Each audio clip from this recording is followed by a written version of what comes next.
Dans le traitement des problèmes de stérilité chez l'homme, ces bulbes ou encore cette plante que vous voyez en image, que nous appelons en langue vernaculaire le ndeu, est très indiquée dans les cas d'oligospermie, d'asténospermie, de tératospermie, de nécrospermie et voire même d'azospermie.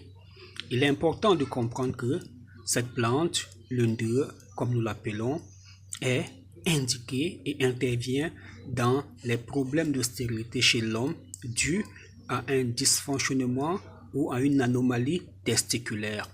C'est ainsi qu'elle va intervenir dans les cas de varicocèle, de dystrophie ou d'atrophie testiculaire, de cas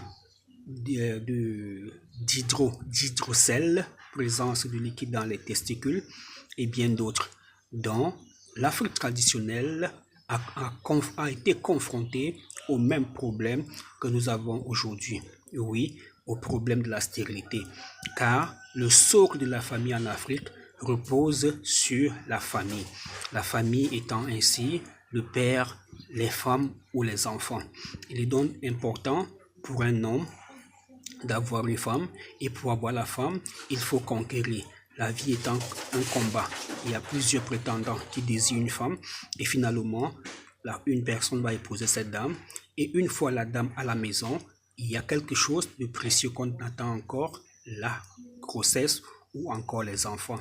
Et maintenant, lorsque les enfants n'arrivent pas toujours, et que la cause semble venir de l'homme, les choses se compliquent davantage, et le regard d'autrui, le regard de la société devient problématique.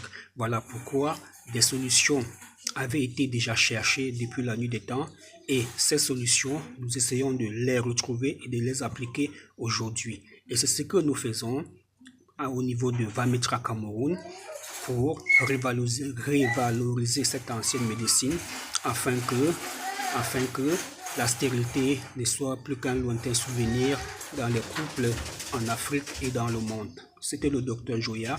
Merci d'avoir écouté cette vidéo.